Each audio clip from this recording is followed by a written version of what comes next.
Hello， 大家好，歡迎大家嚟到新潮文頻道。今日我哋就要講喺我哋中國就有一款全球獨有，堪稱為兩岸統一神器嘅超遠程火箭炮。佢嘅實力甚至乎係拍得住昂貴嘅地對地導彈嘅。由於佢嘅外形唔算太過出眾，再加上如果要論出名嘅話，我哋十分之熟知嘅東風導彈就一定會爭晒佢嘅風頭嘅，所以亦都令到呢一款嘅神器長時間嚟講呢都唔係受到太大嘅關注嘅啫。但係今日我哋就唔同啦，今日我哋就專要嚟到講噶呢款好有可能喺嚟緊統一嘅戰事上面真真正正嘅中流砥柱，佢嘅威力究竟有幾咁強？可以提前咁講一句，我哋嘅超遠程火箭炮比起俄烏衝突都經常聽見嘅美軍海馬士火箭炮係犀利得多多聲嘅。咁究竟佢有幾咁厲害？轉頭翻嚟，我哋就會嚟到詳細講下。喺節目開始之前，做少少呼籲先。喺嚟緊嘅11月19號至到12月1號，就會有我哋嘅新潮文雲南之旅嘅。今次呢，我哋就嚟到玩13日，行程內容都係由到我格仔親自設計，係有別於出面嘅旅行團嘅。想報名同埋查詢行程嘅朋友，就可以 WhatsApp 過去+85268287447。嚟到揾潘小姐查詢行程同埋報名嘅安排。再講一次，係 WhatsApp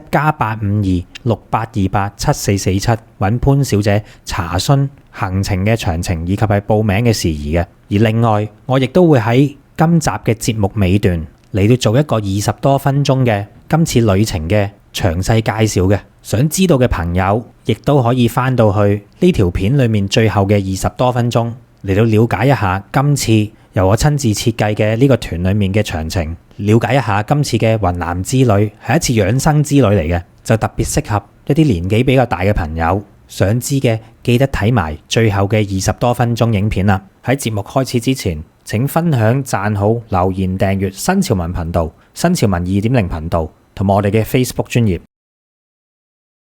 跟住落嚟就要講下屬於我哋中國兩岸統一嘅神器，完美咁樣飾演咗我哋中國武力嘅美學。講緊嘅呢就係全球獨有，只有中國擁有到嘅超遠程火箭炮。呢一款媲美得上導彈嘅遠程火箭炮，究竟佢嘅威力點樣？點解又被稱之為兩岸統一神器呢？而佢點樣萬一真係要解放台省嘅時間，發揮出佢應有嘅威力，嚟到填補到昂貴嘅東風導彈所落嚟嘅空缺呢？甚至乎有人就話到，如果俄烏戰場上面俄佬一早擁有到呢款中國嘅遠程火箭炮嘅話，可能戰局咧都要改寫啦。嗱，事實上關於呢一啲讚美之詞，雖然聽落去就有啲誇張，但係中國遠程火箭炮絕對係稱得上頭先我哋以上嘅一啲形容詞嘅。唔講唔知道喎，喺而家世界嘅火箭炮排名入面，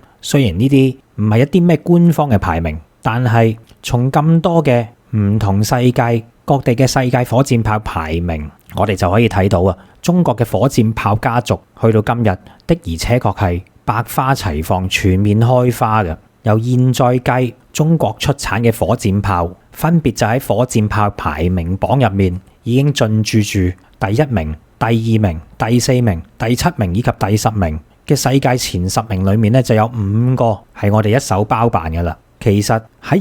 2019年之前，中國所包辦到嘅世界火箭炮排名入面，只係包辦咗4名嘅啫。但係咁樣啊，亦都已經足以證明到我哋早喺19年之前呢，就已經大幅度領先於世界水平嘅啦。不過就喺2019年，我哋咧又推出咗屬於我哋自用版解放軍全新嘅第4代火箭炮。呢一款嘅火箭炮，由於採用咗北斗衛星，再加上以及係慣性節聯制度嘅綜合制導方式，所以就令到我哋呢一款全新嘅第4代火箭炮喺擁有到超遠射程嘅400公里射程嘅同時，亦都打破咗火箭炮嘅精度，係保持喺誤差唔超過3米嘅呢個級別上面嘅。憑住咁樣嘅數據，我哋解放軍自用嘅第4代火箭炮就成為咗世界上面第一款能夠精確攻擊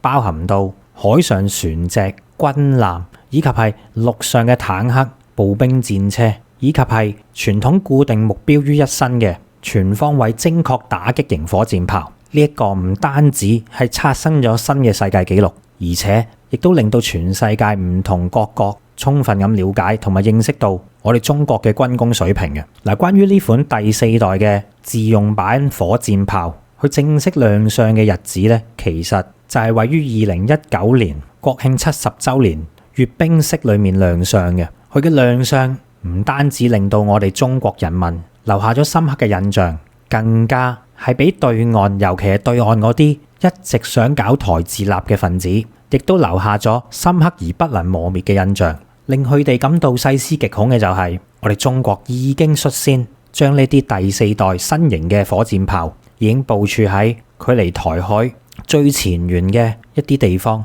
例如係福建、浙江等等嘅沿海地帶所屬到嘅東部戰區嘅。咁亦都意味住3個遠程火箭炮嘅旅，呢啲嘅一線拳頭部隊咧，已經全部裝換晒屬於我國最新型嘅第四代遠程火箭炮。當中嘅意義係十分之不凡嘅。咁好啦，作為我哋第四代嘅雙式重型遠程火箭炮，究竟佢嘅火力同埋綜合性能究竟係點嘅呢？嗱，之前就講到喺2019年之前呢，我哋就進駐咗世界火箭炮排名嘅10位裏面嘅4位啊嘛。其實之前第一名嘅世界火箭炮排名都係由到我哋中國嘅火箭炮去到進駐嘅喎。之前嘅第一名呢，就係我哋專用嚟出口，冇嚟到俾我哋解放軍自用嘅一款火箭炮嚟嘅。呢一款同樣係屬於遠程火箭炮嘅，佢個名就叫做衛士 2D 型遠程火箭炮。咁究竟自從喺2019年之後，新嘅世界第一名同呢一款19年前舊嘅世界第一名，同樣都屬於我哋中國嘅火箭炮王者相比，新嘅呢款佢嘅火力同性能有啲咩唔同？喺對台奪島登陸作戰入面，佢又能夠點樣發揮出重要嘅角色呢？今日我就帶大家嚟到去了解一下中國第四代我國拳頭部隊位於台海前線已經全部裝換嘅呢一款，個名就叫做191式嘅遠程火箭炮，究竟有幾咁犀利啦？嗱，如今嘅中國之所以能夠做到喺火箭炮領域上面百花齊放，火箭炮相關嘅技術已經遙遙領先於全世界，其實並唔係冇原因嘅。聽埋我講落去就會知道點解今時今日我哋嘅191式遠程火箭炮佢會做到被俗稱為咁變態嘅級數，而且所相關到嘅火箭炮技術依然係會繼續發展落去，係唔會停嘅。點解解放軍咁着重火箭炮？當中受到啲咩刺激，令到佢彷彿就好似停唔到嚟一樣？其實主要嘅原因呢就有3個嘅。第一，當然就係同我哋嘅陸軍喺加速推進現代化，成為可以適應未來戰場嘅智能陸軍，以及喺戰術上嘅改變係有莫大嘅關係啦。不過呢個只係第一點啫。另一方面，最重要嘅就係由於我哋喺第2次世界大戰入面，以及係喺抗美援朝嘅戰爭入面，就患上咗一個被譽為到今日依然都係無可救藥嘅症狀。呢個症狀軍迷們一般咧都俗稱為火力不足恐懼症嘅。當中就可以話到中國患上呢個症狀咧，已經係去到無藥可救嘅地步噶啦，去到今日都未醫得翻。就係因為咁樣為咗得以有效治療呢個火力不足嘅恐懼症，我國嘅軍工人員就不斷喺火箭炮同埋火炮嘅研發上面咧嚟到去不斷迫使自己，當有新產品出到嚟嘅時間，再嚟到去部署，又會咧好似有強迫症咁樣，去到不斷循環，再研發，再部署，再研發，又再部署，十足十就好似搶救咁樣嘅。隨住呢一種可以被譽為比較野蠻式嘅發展，最終咧就令到我哋嘅火箭炮佢嘅性能幾乎咧可以追平屬於另外一款武器系統嘅導彈。火箭炮就嚟追得上導彈啊！真係全世界裏面係絕無僅有嘅。而且仲有另外一個重要嘅原因，呢個呢就係多得前蘇聯所賜嘅。頭先我哋就講到解放軍自從喺抗美援朝時期就患上咗呢個火力不足恐懼症嘅。究竟點解呢？其實就係因為喺我國抗美援朝嘅嗰一段時間裏面，前蘇聯就喺嗰個時間呢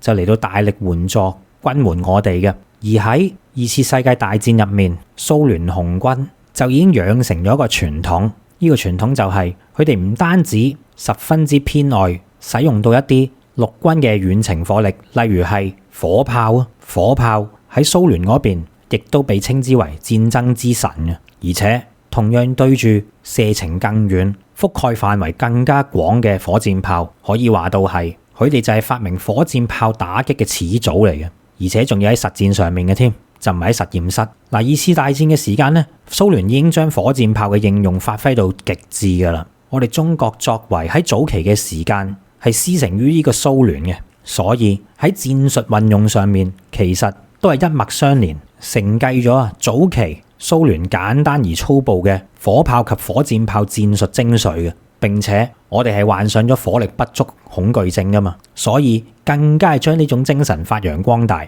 數到蘇聯喺近代最出名嘅火箭炮，係差唔多80年嘅歷史入面就要數到3款嘅，分別咧就係十分之著名嘅喀秋莎火箭炮，以及係冰雹同埋龍捲風火箭炮嘅。當中就以第一款喀秋莎火箭炮最為出名，係世界聞名嘅。喀秋莎火箭炮作為蘇聯第一代嘅火箭炮嚟講，喺我哋抗美援朝嘅戰爭入面，蘇聯咧就嚟到軍援呢一款嘅火箭炮嚟到供我哋喺朝鮮戰爭嘅戰場裏面使用嘅，都可以話到咧係屬於雪中送炭嘅關鍵性武器嚟嘅。佢係有份幫助我哋改變朝鮮戰場上面嘅局勢嘅。時間就要去翻70年前1952年啦。當時我哋中國就由到以美國為首嘅聯合國部隊，就喺上甘嶺同埋佢嘅附近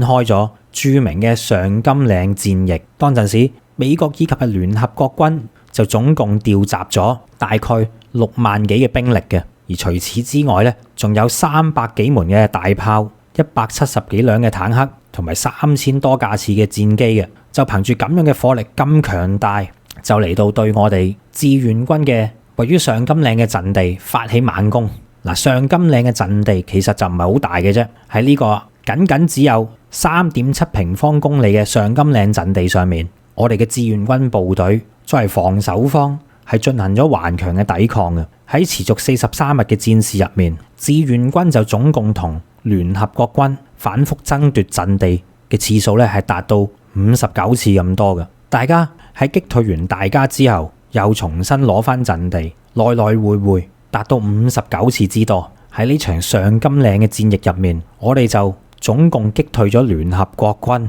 多達900次嘅衝鋒，陣地多次失而復得，令到雙方之間呢就陷入咗既焦急又膠着嘅狀態。隨後雙方呢亦都不斷向上甘嶺地區嚟到增加兵力同埋重武器嘅。咁樣亦都使到上甘嶺嘅戰鬥一下子咧就由呢個局部嘅陣地戰就發展成局部嘅戰役級規模添。作為當陣時二次大戰嘅戰勝國，最大嘅戰勝國美國喺率領住呢個聯合國部隊嘅時間，當然係唔衰得啦。佢就認為到自己嘅實力咁強，再加上當時美軍嘅裝備真係可以話到係武裝到牙齒嘅，但係偏偏就俾一個名不經傳啱啱先建國嘅中華人民共和國志願軍咁落後嘅裝備嘅情形底下，竟然就發生咗僵持嘅局面。呢一樣嘢係美軍以及係聯軍萬萬都諗唔到嘅。喺咁冇面又咁焦急嘅情形底下，美軍以及係聯合國軍已經失去耐性啦。於是喺嚟緊嘅43日時間入面，就向到呢個僅只有3.7平方公里咁大嘅陣地，喪心病狂咁樣嚟到發射咗超過190萬發嘅炮彈。當陣時就有人形容到上甘嶺陣地整個山頭嘅防禦工事，以及係山頭自己本身呢，都俾呢190萬發嘅炮彈打到成個山都削平咗好幾次。大家就可想而知，當陣時我哋受住敵人嘅火力密度究竟有幾咁強，真係彈如雨下嚟到形容就最為不過啦。就喺呢個局勢一面倒咁緊急嘅呢個關頭情形底下，眼見都就嚟輸而毫無反抗能力嘅時間，當陣時我哋嘅志願軍就諗起蘇聯咪就喺呢個時間援助咗我哋一批總共24門嘅喀秋莎火箭炮嘅。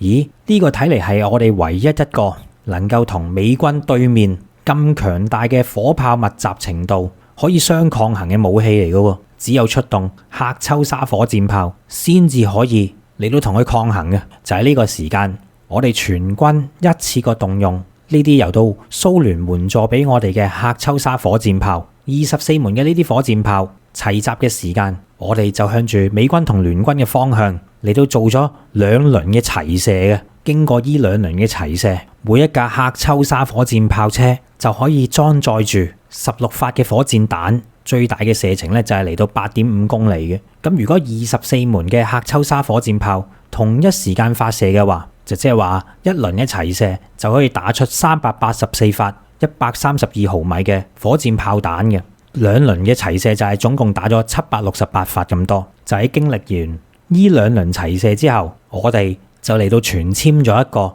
美軍嘅營裏面嘅數百個官兵嘅。而由於一輪嘅齊射多達300幾發嘅火箭炮彈同一時間降落喺聯軍嘅陣地上面，呢一種火力密度咁強嘅打擊，亦都令到聯軍方面造成咗強大嘅心理壓力，一時之間係揮之不去嘅。結果就喺聯合國軍受傷以及係離去1.5萬人之後，就嚟到匆匆撤離。就憑住咁樣嘅戰績，我哋終於獲得非常之艱難喺上甘嶺戰役上面嘅最終勝利，志願軍終於贏咗啦。其實大家都可以睇得到，如果唔係我哋及時調動呢一啲前蘇聯所援助到俾我哋嘅喀秋莎火箭炮嚟到參與上甘嶺一役嘅話，其實最終嘅戰果係咪由到我哋中國嘅志願軍去到獲勝都好難講，都唔知啊！我哋要再犧牲幾多嘅戰士，甚至乎係輸埋呢場戰役添。得益於當時喀秋莎火箭炮嘅助力，亦都令到我哋深深咁體會到火箭炮呢樣東西究竟喺陸軍嘅戰術上面當中係有幾咁重要。再加上喺整個抗美援朝嘅戰事入面，我哋咧都係受到火力壓制嘅一方，就好似頭先所講到上甘嶺戰役一戰裏面美軍同埋聯軍嘅部隊都向我哋打咗超過190萬發嘅炮彈，而我哋係毫無還擊之力嘅。因此由嗰一刻開始，解放軍去到今日都依然未能夠治癒嘅火力不足恐懼症，就係由到嗰陣時嚟到幻想噶啦。所以從此以後呢一個咧就係我哋點解好似要去到變態級，明明都有咁多嘅火箭炮已經分別躋身喺世界火箭炮排行榜裏面10位都佔咗4位啦，都仲要嚟到不斷研發部署，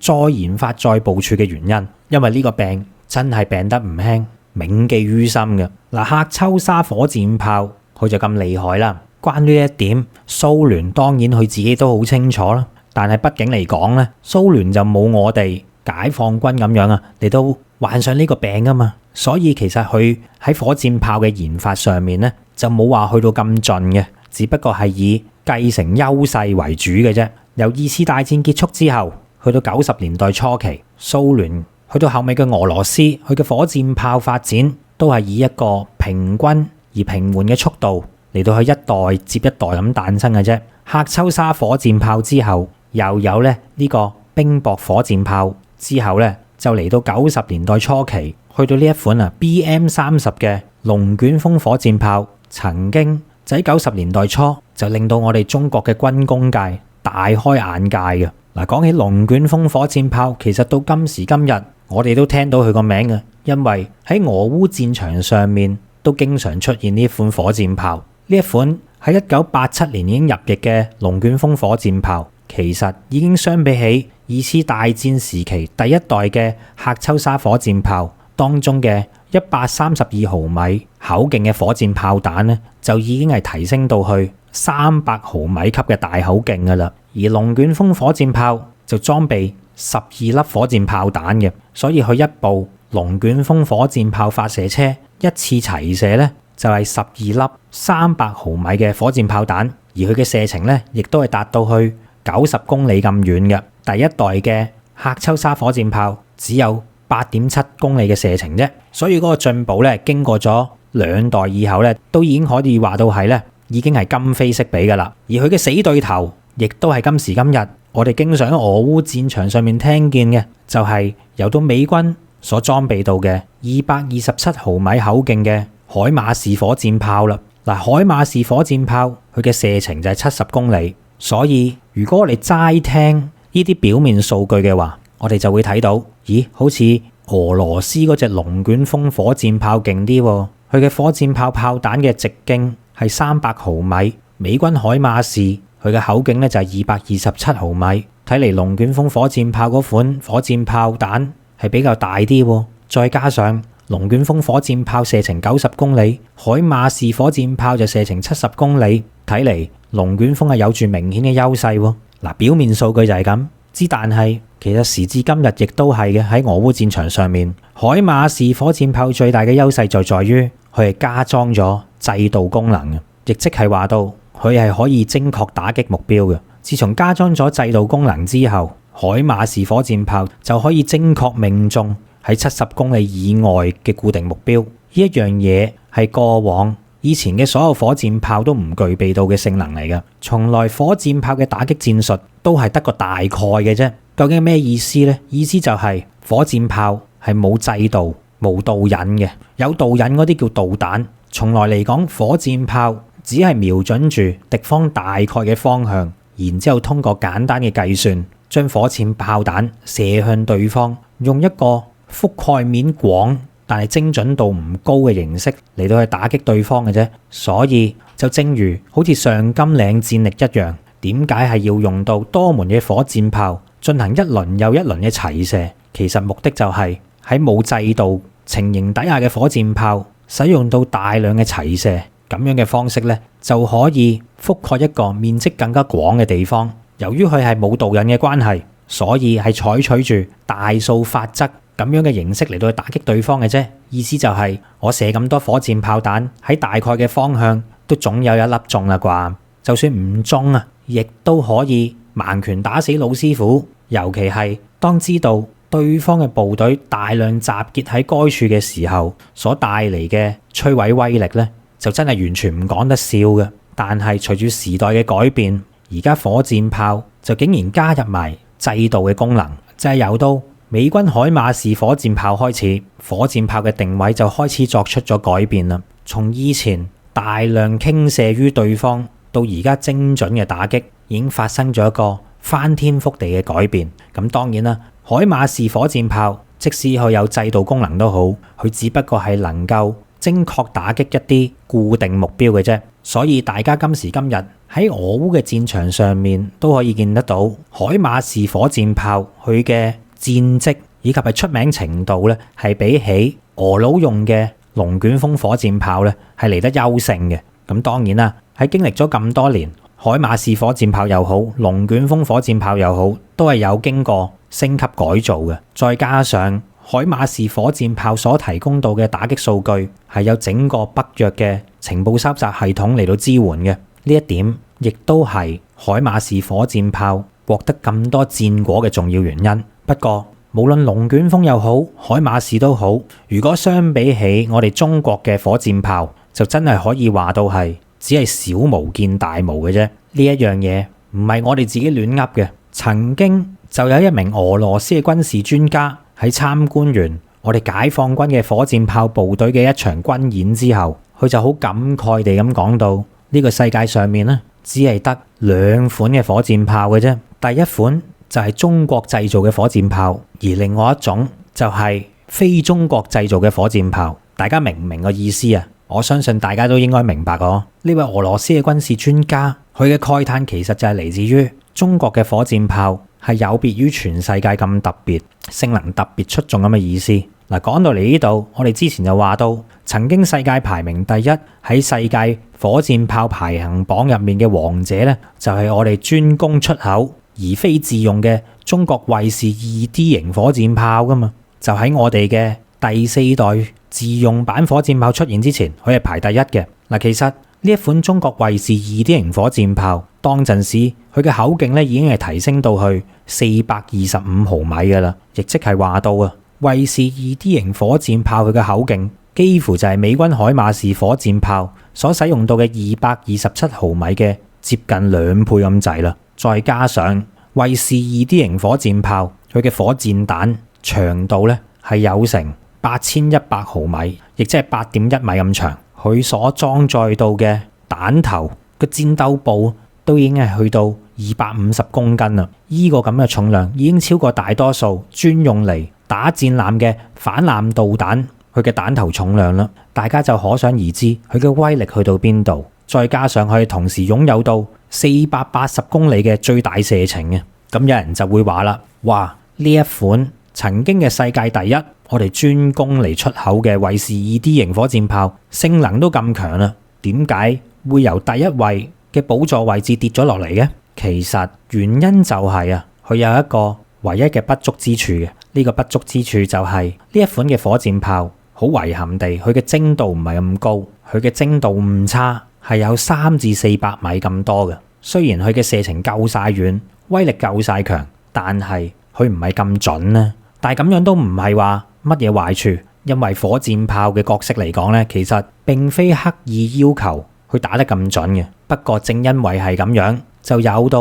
我哋第4代嘅191式火箭炮提供咗莫大嘅進步空間啦。咁究竟點樣嘅標準先至滿足到我哋解放軍睇得上眼嚟到去採用呢一款191式火箭炮呢？連衛士 2D 型我哋自己都睇唔上眼，我哋自己都冇裝備嘅。嗰個答案就係，如果要贏得我哋解放軍，去到贏得我哋會大批購入嘅第4代火箭炮，要我哋真係裝備嘅話，我哋咧就有一個好苛刻嘅標準嘅。呢個標準就係最新型嘅呢啲火箭炮，佢基本上要全面超越傳統意義上嘅戰術地對地導彈，咁我哋咪採納咯。否則嘅話咧，就必須要到達到呢個標準，我哋先能夠接納得到嘅。而要滿足到解放軍呢個近乎係完美主義者一般嘅苛刻標準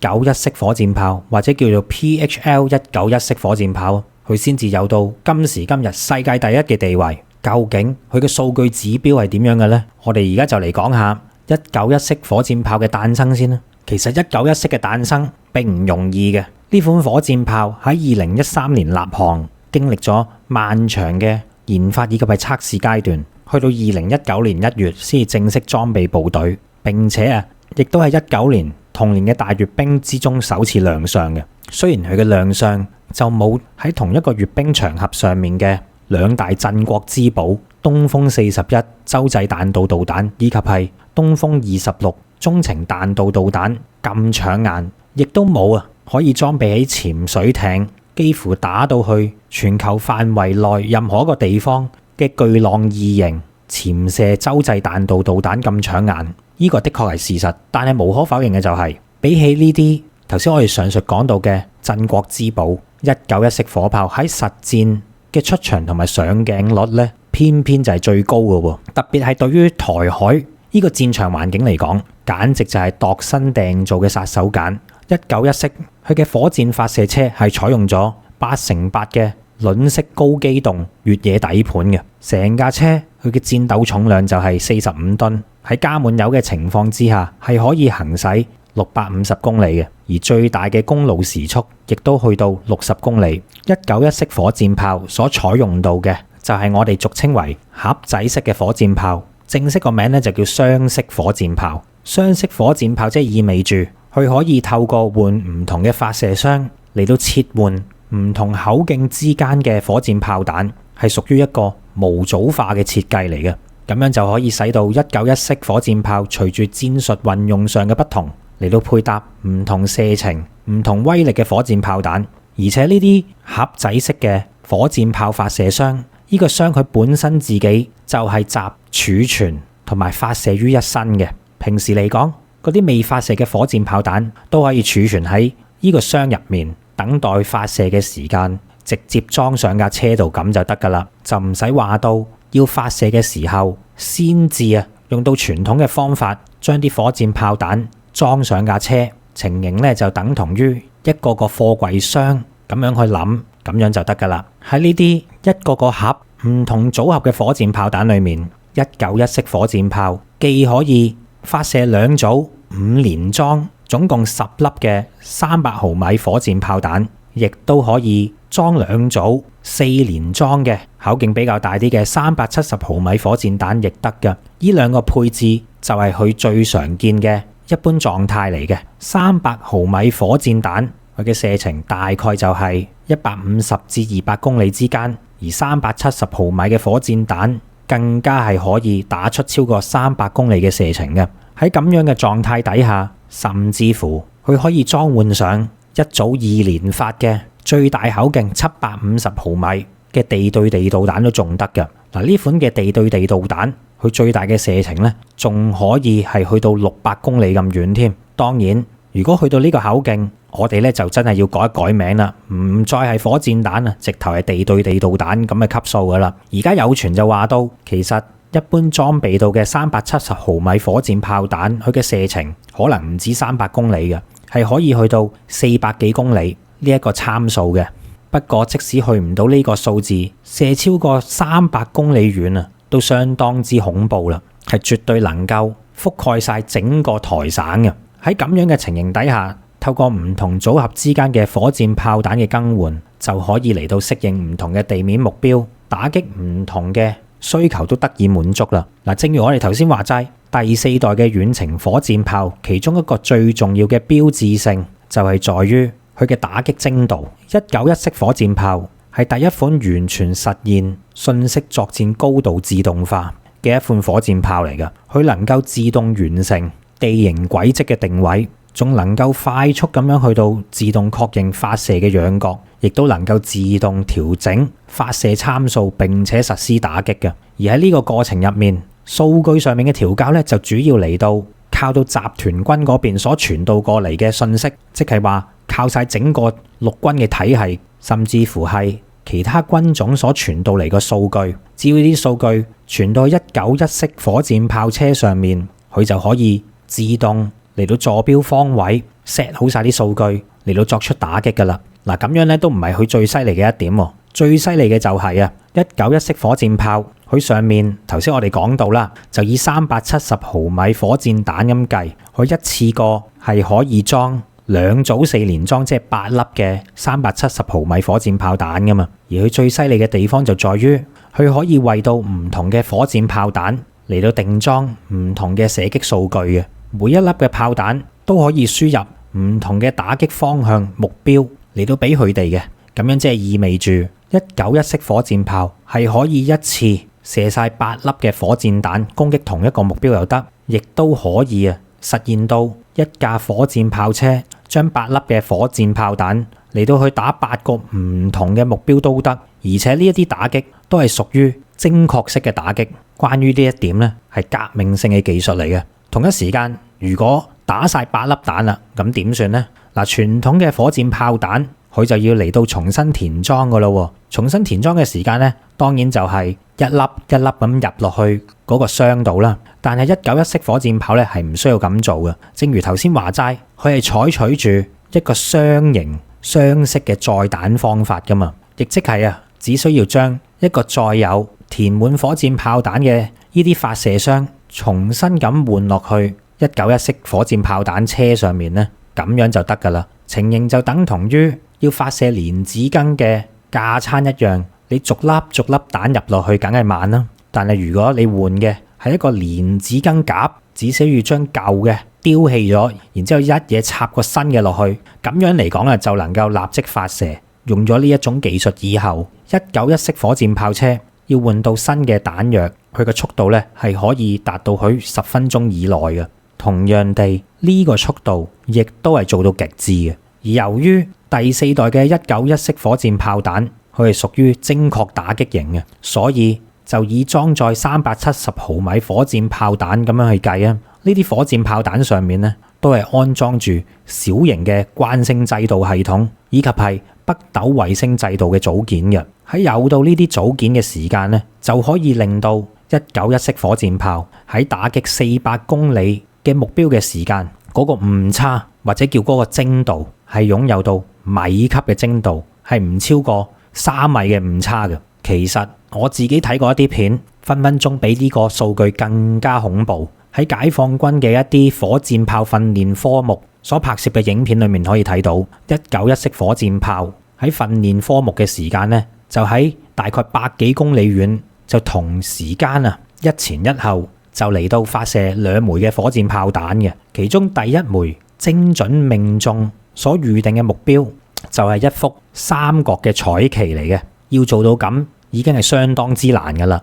而跟住喺佢後面嘅嗰粒火箭炮彈呢，由於佢所輸入到嘅係同一個目標數據，所以後面嘅嗰粒火箭炮彈係竟然準到打咗落去第一粒火箭炮彈所擊中目標而造成嘅彈坑入面嘅，亦即係等同於當你用呢啲架撐嘅時間去發射一粒蓮子羹，要你喺射完第一粒蓮子羹所造成嘅彈孔嗰一度呢，嚟到去發射第二粒蓮子羹，但係第二粒蓮子羹必須要穿過你第一粒蓮子羹所打出嚟嗰個彈孔。其實嗰個情形就等同於係咁樣一模一樣噶啦。呢一個成績絕對係以往嘅火箭炮唔好話諗住做到係諗都唔夠膽諗嘅。有咁樣嘅攻擊精度，其實就係得益於我哋國家嘅光學以及係電子嘅元件上面嘅製造工業突飛猛進有關嘅，亦都得益於北斗3號嘅制導系統上面嘅高精度導引裝置嘅成功研發而所致嘅。現在北斗3號嘅定位系統，佢嘅精度已經提高到去0.5米級嘅級別啦。有咗咁樣嘅基礎，亦都使到191式遠程火箭炮佢嘅打擊精度係達到米級呢個水準。嗱，睇到嚟呢度，好多朋友可能都會問啦，哇，咁樣同傳統嘅精確制導好貴嘅導彈有咩分別呢？咁樣倒不如用翻導彈有咩意思啫？再講傳統火箭炮佢嘅威力係在於喺戰時嘅時間，好似上甘嶺戰役咁樣，係用到大量嘅火箭炮彈一齊射，地氈式咁樣去摧毀對方、壓制對方先有用啊嘛！你打到咁準有咩意義呢？其實191式火箭炮已經係有別於嗰啲傳統嘅小口徑火箭炮彈噶啦。頭先我哋所講到，好似前蘇聯第一代嘅喀秋莎火箭炮，或者係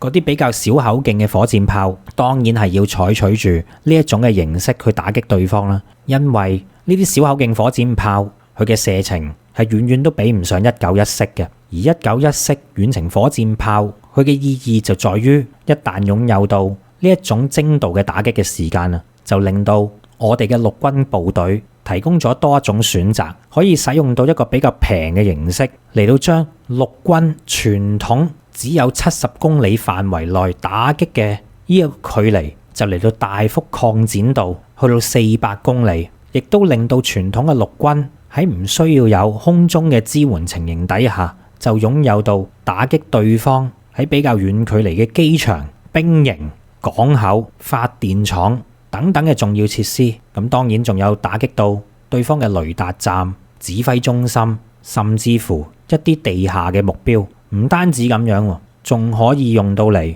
打擊移動嘅目標都仲得。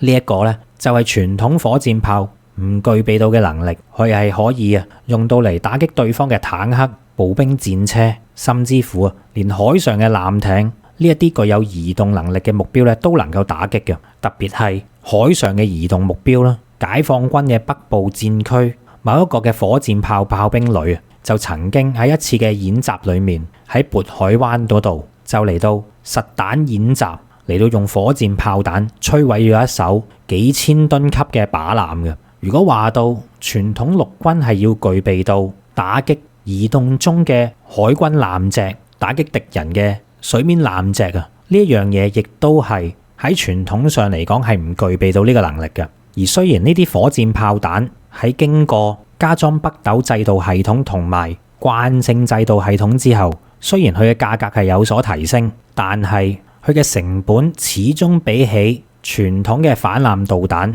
或者係地對地嘅導彈係嚟得平嘅，平均只有呢一啲導彈嘅1/3嘅價錢，所以喺戰術上依然係發揮住好大嘅空間嘅。嗱，就唔好話我哋解放軍喺度自創呢啲招式啦。其實究竟呢啲招數 work 唔 work？ 我哋解放軍喺從前從來咧都有一個習慣嘅，呢個習慣就係被稱之為摸着美國過河啦。關於用火箭炮彈去到打擊海上目標其實咧就唔係我哋首創嘅，不如我哋睇下喺太平洋嘅彼岸，美國點樣用到海馬斯火箭炮嚟去進行海上射擊嘅科目啊。嗱，海馬斯火箭炮頭先我哋講過啦，佢係第一款擁有到精確制導嘅火箭炮彈嚟嘅。佢所使用到嘅原理咧就係使用到美國嘅 GPS 全球衛星定位系統嚟到去制導海馬斯火箭炮嘅。喺2017年一個命名為黎明閃電嘅演習入面，美國佬咧就嚟到將一架海馬斯火箭炮車就裝咗喺美國25,000噸嘅兩棲登陸艦聖安東尼號上面，並且咧就將佢駛出去甲板，然之後咧就喺呢架登陸艦上面直接對70公里以外嘅海上目標開火嘅。喺開火完以後，海馬斯火箭炮真係擊中咗70公里以外嘅目標。呢一個就係自從喺二戰之後，人類首次使用到火箭炮喺艦載嘅攻擊記錄嚟嘅。嗱，究竟呢一種咁嘅方式對於美軍嚟講有啲咩意義？我哋就唔去討論啦。但係我哋唯一知道嘅就係，如果我哋嘅191式火箭炮可以擁有到打擊海上目標嘅能力，咁樣對我哋解放軍嚟講個意義係相當之重大嘅。海馬斯火箭炮嗰一次嘅攻擊都只不過係打中喺70公里以外嘅固定目標嘅啫。但係我哋191式火箭炮唔同喎，我哋所打擊到嘅距離唔係70公里咁近，係400公里，而且我哋仲有唔超過3米嘅攻擊精度。而我哋嘅191式火箭炮仲係世界上面唯一一款能夠打擊移動中目標嘅火箭炮，就同海馬斯唔一樣。海馬斯所打中嘅只係一個固定目標啫，咁樣就可以極大擴展到，即使係我哋嘅陸軍部隊都可以擁有到摧毀台省軍艦嘅能力，喺必要時啊用到嚟支援我哋嘅海軍同埋空軍都仲得嘅。所以大家就見到喺191式火箭炮部署以後，陸軍嘅打擊範圍同埋目標咧係擴展咗 N 倍咁多嘅。以往嚟講，呢一啲可能要等到空軍支援，等到空軍去摧毀嘅目標咧，而家陸軍同樣都有呢個能力去到摧毀啦。而呢個時間有人就會話到唔係喎，據聞呢個世界有一個系統就喺以色列嗰邊嘅，佢係一個火箭炮嘅黑星嚟嘅喎。呢個系統咧都相當之出名，就叫做鐵穹攔截系統嘅。以色列咧係使用到呢種鐵穹攔截系統嚟到攔截佢嘅對家所發射到嘅火箭炮彈嘅喎。聽聞佢嘅攔截精度亦都相當高，係可以去到80%嘅。咁樣如果台省買咗呢一啲專用嚟攔截火箭炮嘅鐵穹攔截系統，咁咪冇用，我哋咪俾佢廢咗武功。要回答呢個問題，其實我哋可以先嚟睇下呢一套系統本身嘅作用範圍係點先。嗱，首先呢套鐵穹系統的確係幾出名嘅，出名到咧連美軍都買咗2套去研究，就總共花咗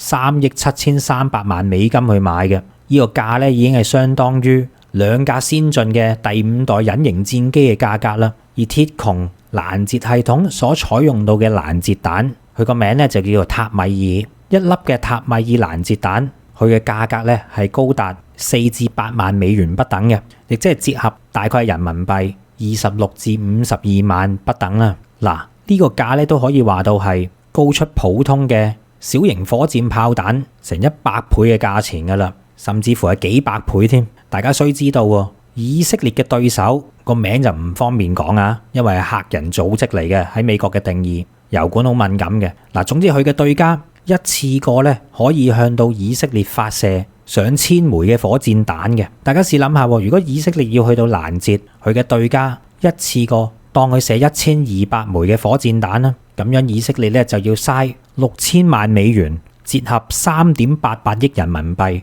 嚟到去攔截噶咯。仲要唔係話攔截得晒添，呢種非常之消耗國力嘅被動攔截方式，可以話到係啊，越攔截就搞到你越窮嘅。而好彩嘅就係鐵穹嘅攔截率咧都可以話去到80% 以上噶嘛。咁可能以色列有錢，佢又玩得起啦。但係問題就在於以色列對家向佢發射嘅嗰啲火箭炮彈咧，都係嗰啲土製原始嘅火箭炮嚟嘅啫，所以佢嘅價錢好平，亦都可以大量發射。但係呢啲原始火箭炮彈，佢嘅射程相當之近，而且發射嘅高度咧亦都唔高嘅。咁究竟鐵穹攔截系統能唔能夠攔截得住最新面世嘅191式遠程火箭炮彈呢？答案係好肯定，係冇辦法攔截嘅。鐵穹攔截系統之所以能夠喺以色列發揮佢嘅優勢，就係因為佢對家頭先我哋講過啦，射出嚟嗰啲火箭炮彈呢，係嗰啲好簡陋嘅土製火箭炮彈嚟嘅啫。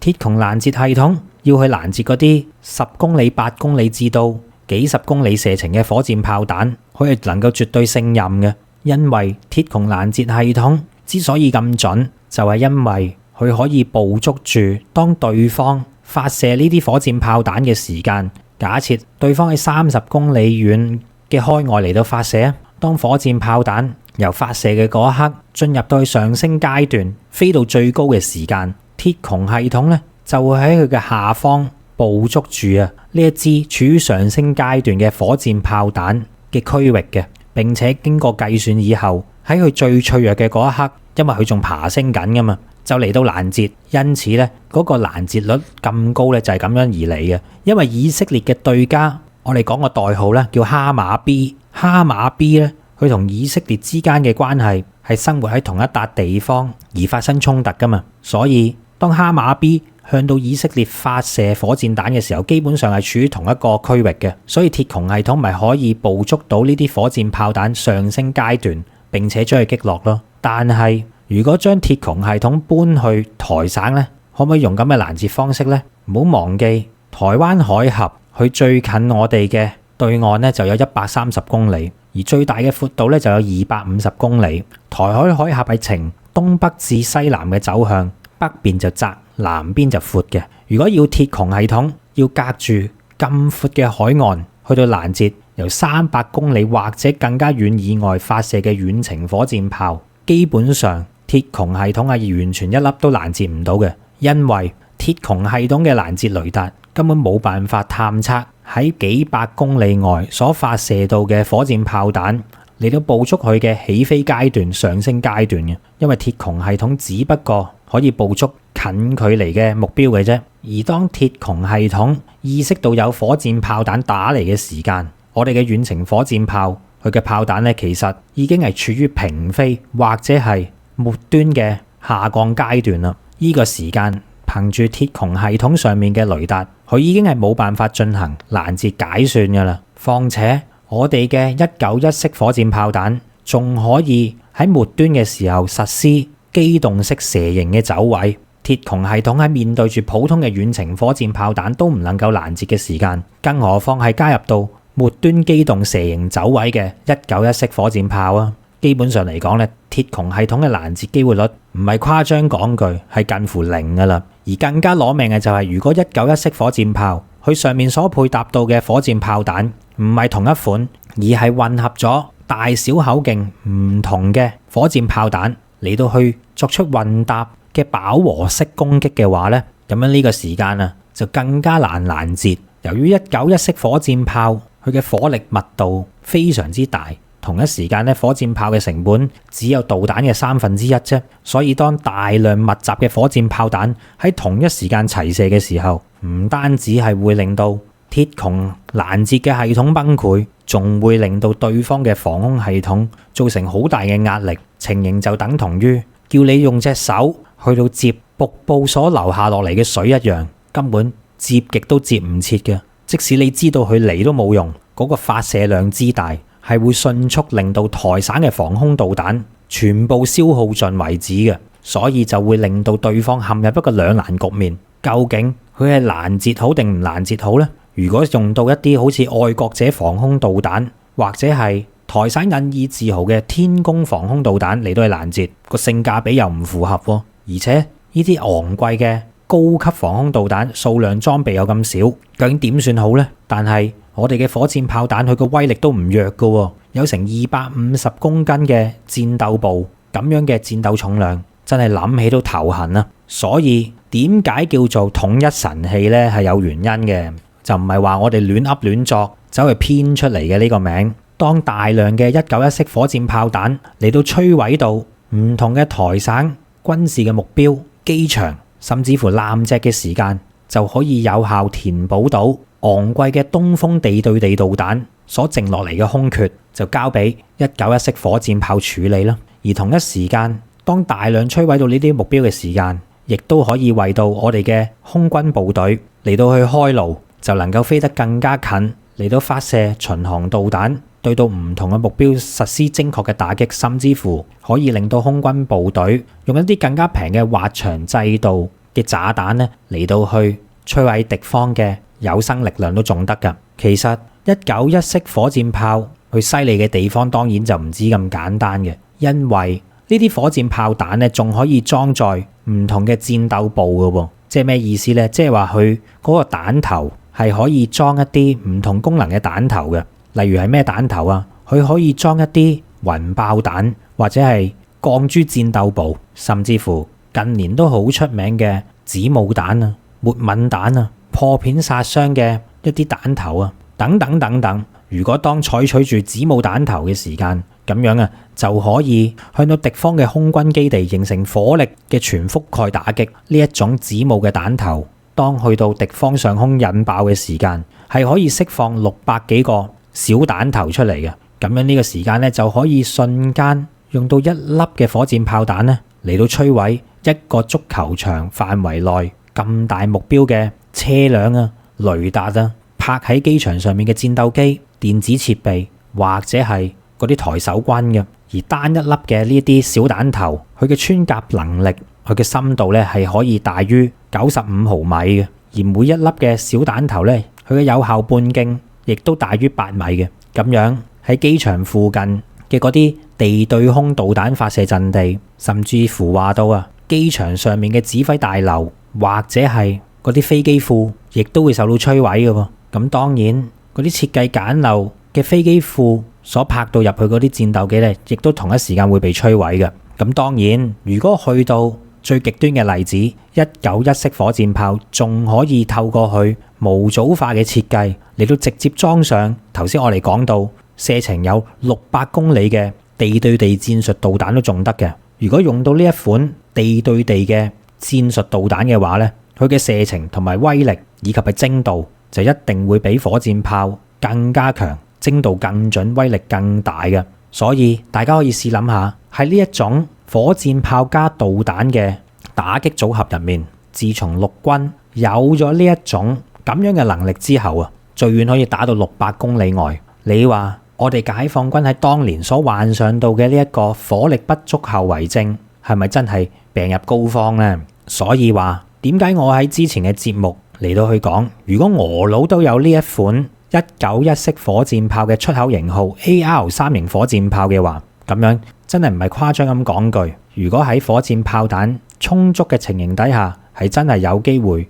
憑住呢一款武器係改變到整個戰場嘅戰果嘅。而因為191式火箭炮嘅誕生，其實亦都正式宣佈到超越咗我哋之前嘅師傅蘇俄嘅軍工體系所生產嘅火箭炮噶啦，真係可以話到係青出於藍勝於藍。但係去到今時今日，我哋解放軍，我哋嘅科學家們都依然不甘心於191式火箭炮嘅呢個能力喎。喺未來呢，仲不斷去到承繼傳統，去到繼續研究威力更強大嘅火箭炮。最新嘅發現就係而家仲話到啊，要將火箭炮改到成為用電磁發射原理嘅電磁火箭炮。哇！如果到時真係咁嘅時間啊，射程就會大幅提高，而且速度同埋突防能力咧，亦都會大幅提高嘅。真係諗起都覺得恐怖啊！相信聽到嚟呢度，喺70年前抗美援朝嘅老一輩嘅老兵，如果佢哋都得知到我哋今時今日係擁有到咁強大、射程咁遠、精確度咁高嘅遠距離火力支援武器嘅時間，我相信佢哋一定會好欣慰嘅，因為當年佢哋就係最渴望擁有到呢啲武器嘅人。所以呢一刻我哋一定要為到我哋國防嘅科研人員點讚嘅，唔係得佢哋默默嘅，唔係得佢哋嘅智慧同埋佢哋嘅默默付出邊得嚟啊！我哋今時今日個開火主導權喺我哋自己手上啊！所以都係嗰句啦，我哋從來都係反對戰爭嘅，亦都知道戰爭係殘酷同埋一啲都唔浪漫、唔好玩嘅。不過強大嘅武器、強大嘅軍工就俾到我哋多一個選擇。如果喺敵人咄咄逼人、逼到我哋一定要出手還擊嘅時間，到我哋冇得揀嘅時候，起碼我哋唔係俾人撳住打嘅嗰一方，甚至乎係可以令到敵人唔夠膽出手嘅嗰一方，我哋係多咗好多嘅選擇噶啦。喺節目完結之前，而家咧就由到我格仔咧嚟到去介紹一下今次為期13天嘅新潮文雲南養生之旅嘅行程嘅。首先我哋就會由香港出發，經深圳灣乘坐我哋嘅包車前往深圳嘅寶安機場嘅。喺坐2個多鐘頭飛機以後咧，就會抵達雲南嘅首府昆明噶啦。到埗以後咧，我哋就會即晚去到感受一下昆明市繁華嘅一面，為到我哋嘅旅程熱一熱身，去到當地著名嘅南屏步行街嗰度 shopping 完之後咧，晚上再食一個豐富嘅晚餐，然後為到旅程嘅開始作好準備嘅。去到第2天嘅時間，就會由昆明乘搭高鐵嚟到去到著名嘅麗江，當地有一個叫做虎跳峽嘅世界著名景區，佢係以極大嘅落差而聞名於全世界嘅。虎跳峽分上中下3段，之所以佢咁出名，就係因為峽谷中間呢，就係長江嘅上游金沙江，而兩岸呢，就係玉龍同埋哈巴2大雪山，所以當長江水衝到去呢2大座山嘅中間嘅時間呢，就會形成咗個急轉彎，加上江面最窄處只有20-30米，喺咁大嘅落差同埋咁窄嘅環境底下，就會造成到江水奔騰洶湧，喺虎跳峽兩岸安全地欣賞到呢個長江第一灣，以及係附近嘅景區景色，就係我哋第2天嘅行程啦。去到第3日，我哋就會去到玉龍雪山嘅景區。由於今次係一次養生之旅，所以咧我哋就並唔會爬到咁高嘅地方嘅。講到嚟呢個時間，參觀玉龍雪山景區嘅雲杉坪就啱晒我哋啦。佢個海拔唔算太高，但係依然可以喺雲杉坪裏面欣賞到整個玉龍雪山景區嘅景色，再加上喺附近擁有到玉龍雪山嘅雪水所融化到嘅藍月谷，池水清澈見底，而且帶有一股夢幻般嘅藍色，係非常之震撼眼球嘅。喺佢嘅附近亦都有東方棉花堡之稱嘅白水台，睇過白水台嘅朋友從此就唔需要遠赴歐洲土耳其嚟到欣賞類似嘅地貌，因為我哋中國嘅呢個白水台比起土耳其棉花堡係更加有過之而無不及咁靚嘅。之後呢，我哋亦都會去到金海寺，同埋如果大家有留意我哋影片嘅話，經常咧都會睇到個背景係熟口熟面嘅。呢一個我哋新潮文經常都用到嘅背景呢，就係呢個黑龍潭公園。今次咧我哋亦都會去到當地參觀嘅，俾得我哋成日攞嚟做背景。當然佢嘅景色係有翻咁上下靚，所以我哋先會採用啦。之後去到第3日麗江嘅晚上，我哋就會欣賞到呢個麗江千古情嘅大型歌舞表演嘅。有別於一般嘅大型歌舞表演，佢係將高科技手段融合喺現代以及係傳統一新嘅歌舞劇入面，透過咁樣嘅形式嚟到表達到麗江1000年嘅歷史同埋傳說，就啱晒啦。好多嘅觀眾反映到都係非常之精彩嘅。去到第4天，我哋繼續會留喺麗江，因為景點多到玩都玩唔晒嘅關係第4天嘅早上呢，我哋就會嚟到悠閒嘅麗江古城嘅南部，嚟到參觀歷代麗江木氏土司嘅府邸嘅。呢座府邸亦稱為木府，由於佢係古城裏面嘅地標，所以咧仲吸引咗好多電視同埋影視作品喺呢度取景，例如有電視劇《木府風雲》以及係錢王嘅劇組咧嚟到前嚟拍攝嘅。之後咧我哋就會轉移到古城嘅另一方，去到四方街嗰度去到俾大家感受一下麗江古城嘅鬧市。呢度曾經係茶馬古道上面嘅交易中心，喺明清時期已經係雲南商貿嘅樞紐嚟噶啦。嗱，講到嚟呢度咧，都係第4日嘅熱身行程嚟嘅啫。因為我哋將會去到比起繁華嘅麗江古城中心裏面更加恬靜嘅束河古鎮。有朋友就話到束河古鎮仿如咧，好似10年前都仲未有咁多人前往嘅麗江，係比較清幽，同埋可以更加接觸到古代嘅氣氛嘅。但係唔好以為咁樣就完結啦，因為我哋就將會去到另一個古鎮白沙古鎮。白沙古鎮咧就位於麗江城嘅北邊嘅。相比起上嚟，仲有更加多朋友就話到白沙古鎮咧係仿如20多年前嘅麗江一般所保留到嘅古色古香風貌、空氣同埋環境咧係保留得更加原汁原味嘅。咁當然我哋亦都要去埋呢度啦。然後去到行程嘅第5日，我哋喺玩完3日麗江，住埋3日同一晚嘅酒店之後呢，就會轉移到去雲南另一個非常之出名嘅地方，好似係大理啦。嚟到大理，當然就要去睇一睇背靠蒼山、面臨洱海、大理嘅地標象徵，亦都係擁有到1000年歷史喺當地非常之雄偉嘅建築物之一嘅崇聖寺三塔文化旅遊區啦。喺呢度呢，我哋就會乘坐索道，亦即係纜車嚟到前往青碧溪、蒼山大峽谷，嚟到欣賞中國最大嘅象棋棋盤、俯仰洱海同埋崇聖寺三塔嘅整個環境非常之美不勝收。之後第6日，我哋亦都會繼續喺大理嘅，要深入認識大理，當然要去到大理嘅博物館啦。喺大理博物館，我哋就能夠睇到當年嘅大理國裏面嘅一段歷史，同埋欣賞到好多大理國嘅文物嘅。之後呢，我哋就會去到雙廊古鎮嚟到影翻幾張靚相。古鎮裏面呢係充滿住歷史文藝以及清新嘅氣息，加上佢係背靠洱海，環境十分之美麗嘅。然後呢，我哋就會去到大理嘅張家花園嚟到欣賞呢個繼承咗白族民居特色，既細緻又精美嘅呢個建築物，仲可以欣賞到當地嘅民族節目，去到一邊品茶一邊睇表演嘅。然之後呢，我哋就會去到大理古城，去到睇一睇呢一個位於蒼山腳下、風景秀麗、昔日古代南詔國以及係大理國嘅都城。喺古城裏面分佈咗14處市級或者以上嘅重點文物保護單位，亦都承繼住大理嘅文化、宗教以及係民族文化嘅。我哋當然唔可以唔去呢一度啦。跟住呢，我哋就嚟到行程嘅第7日，就會由住咗2日嘅大理出發到去我國3大地熱區之一嘅騰衝，嚟到去嘆世界嘅。唔講唔知道，其實我哋中國嘅地熱溫泉嘅資源亦都係相當之豐富嘅。騰衝身為我哋中國3大地熱區之一，所擁有到位於該區嘅溫泉就有80多個，佢嘅沸泉係遍佈整個騰衝各地，有一泓熱海之稱嘅。其景觀同埋水溫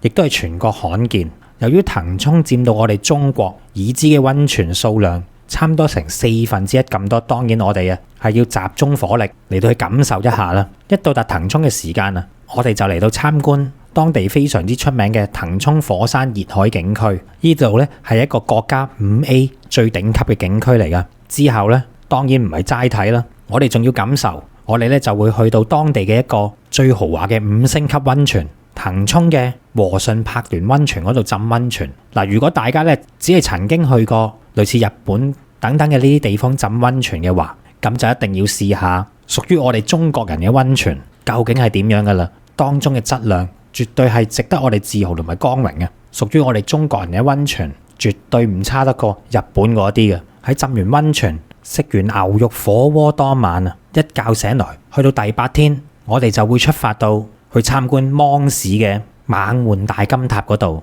嗱，由於呢笪地方呢已經係差唔多去到中國與緬甸之間嘅邊界啦，所以當地嘅建築物呢亦都好有東南亞嘅色彩嘅。以猛獾大金塔咁去計，佢係屬於我哋中國其中一個少數民族傣族所設計嘅皇宮建築風格嚟嘅。猛獾大金塔佢嘅外表金光閃閃、雄偉高大，係當地芒市嘅標誌性建築，亦都係當地傣族人民嘅聖地嚟嘅。而與之對比嘅有金，當然有銀啦。喺佢嘅隔離，亦都有猛獾銀塔，當中呢座銀塔係以純白為到基調嘅。有好多人就形容到猛獾銀塔直頭睇起上嚟好似假嘅一樣，影相咧係特別出眾嘅。2座塔，一座金，一座銀，喺色彩上面咧形成鮮明嘅對比。喺嚟到接近東南亞嘅地方，當然亦都要去到當地嘅孟巴拿西珍奇園嗰度嚟到見識一下全國少見嘅大量古樹木，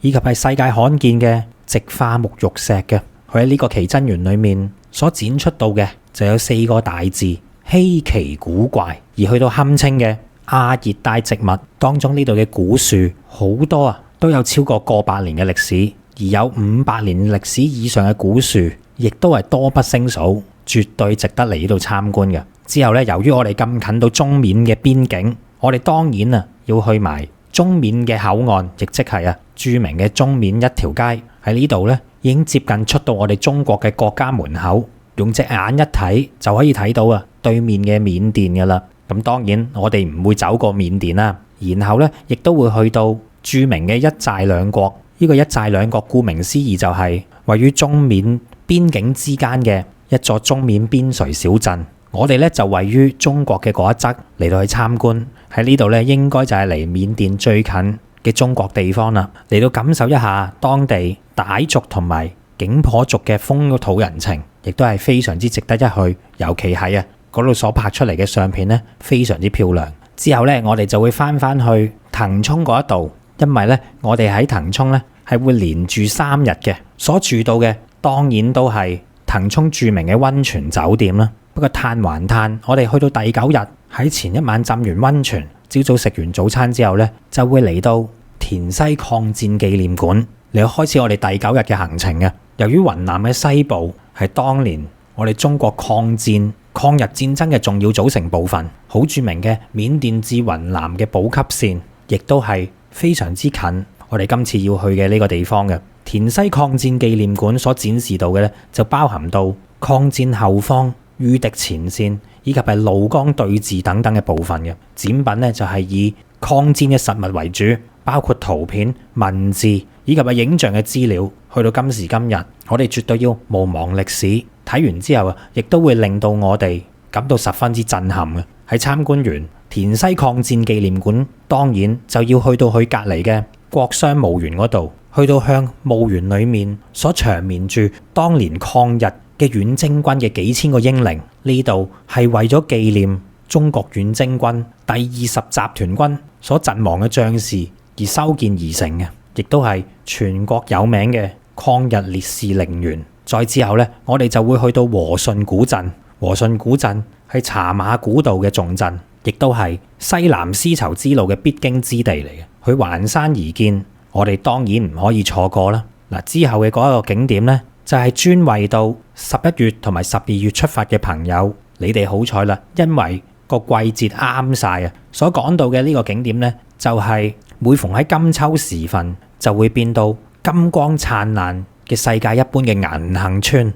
喺11、12月呢個時間，銀杏村佢就會變到喺我哋嘅視野範圍裏面，全部都係金黃色。呢種詩情畫意般嘅感覺咧，係絕對值得我哋感受嘅。其後我哋就會再去到騰衝當地另一個著名嘅5星級溫泉嚟到去浸溫泉嘅。嚟得騰衝當然係要享受晒去嗰啲最頂級最正嘅溫泉啦。我哋咧就會去到月莊溫泉，又或者係荷花溫泉嗰度，呢啲當地著名嘅5星級溫泉，去到感受屬於我哋中國大地帶俾到我哋嘅禮物嘅。然之後咧就去到第10天嘅旅程啦。喺連住3日騰衝嘅溫泉酒店之後啊，我哋既可以喺出面浸一啲5星級溫泉，又可以翻去酒店住嘅時間咧，浸到酒店入面嘅溫泉，咁嘆之後啊，都好唔捨得離開啦。但係第10日咧，我哋就會由騰衝呢一個溫泉之鄉咧，就會去到寶山市嗰邊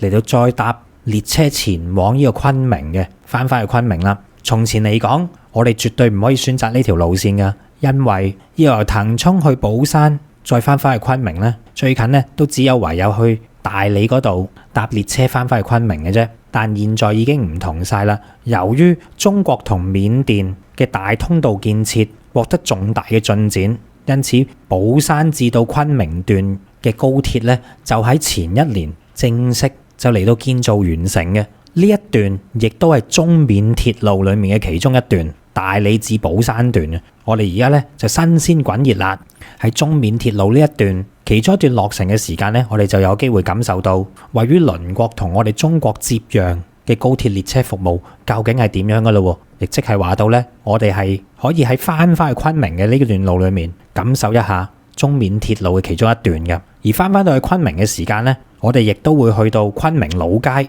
昆明老街嘅建築群入面比較古老嘅，都有成900年嘅歷史啦。喺呢啲建築裏面都承載住昆明呢座城市大量嘅記憶同埋故事。作為雲南嘅首府昆明，我哋當然唔可以只當佢係一個中途站或者一個轉駁站。有別於一啲傳統嘅玩法，我哋當然係要深度了解到昆明美麗同埋歷史嘅一面啦。而去到第11日，如果我哋要深入認識同埋了解到雲南呢個咁特別嘅地方，當然我哋首選嘅就會去到雲南嘅博物館。雲南博物館作為一個省級博物館，佢裡面嘅藏館展品既有規模級數，又有當地雲南嘅特色，係其他博物館所睇唔到嘅。如果要了解晒整個雲南嘅歷史同埋珍藏，嚟到雲南博物館就啱晒啦。再之後呢，我哋就會去到中國近代史上其中一所著名嘅軍事院校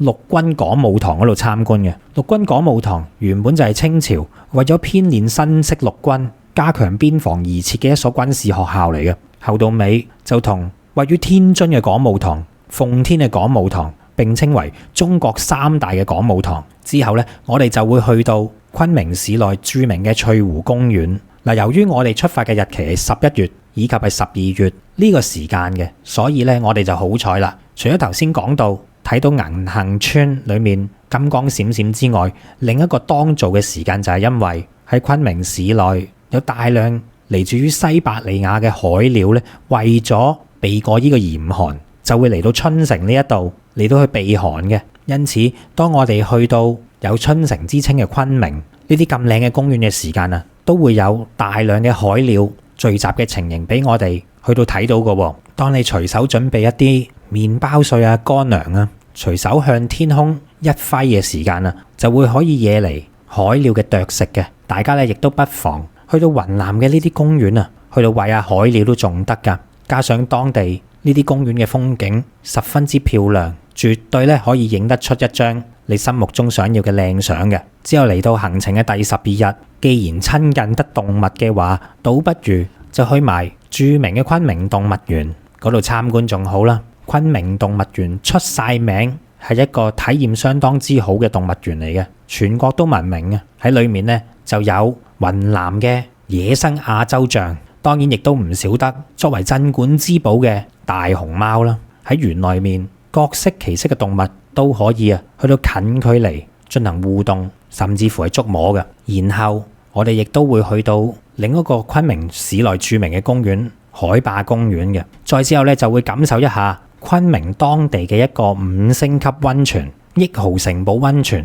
嚟到放鬆一下，感受下啲豪氣嘅。嗱，因為去到之後嘅第13日，我哋咧就準備翻香港啦。不過喺臨翻去之前，第13日嘅行程亦都安排到大家去到參觀全亞洲最大嘅花卉交易市場斗南國際花卉市場。呢一個令你瞬間置身於一片花海，有紅色、黃色、白色、藍色、紫色各種顏色，包含到玫瑰、向日葵、康乃馨、菊花等等多種唔同嘅花於一身嘅花卉市場，係全亞洲最大嘅花卉交易市場。我驚大家去完之後唔捨得走添啊！不過都冇辦法啦。第13日就係我哋最後一日嘅行程，我哋咧就會由昆明搭飛機前往深圳，然後再乘坐我哋嘅包車經深圳灣翻香港嘅。咁樣咧就嚟到結束到我哋13天嘅行程啦。喺呢度需要注明嘅就係呢個團咧係特別適合年紀比較大嘅朋友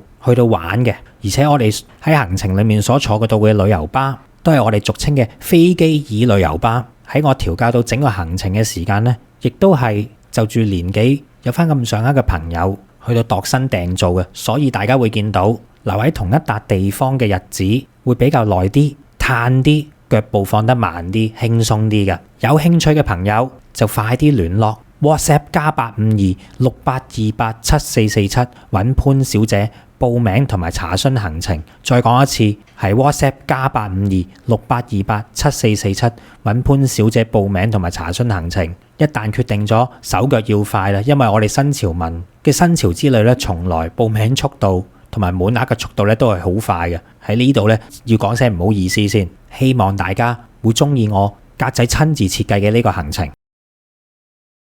咁好啦，今日我哋嘅節目時間就嚟到呢度。臨結束之前，請大家分享、讚好、留言、訂閱新潮文頻道、新潮文2.0頻道同埋我哋嘅 Facebook 專頁。咁我哋今日嘅節目時間嚟到呢度，拜拜。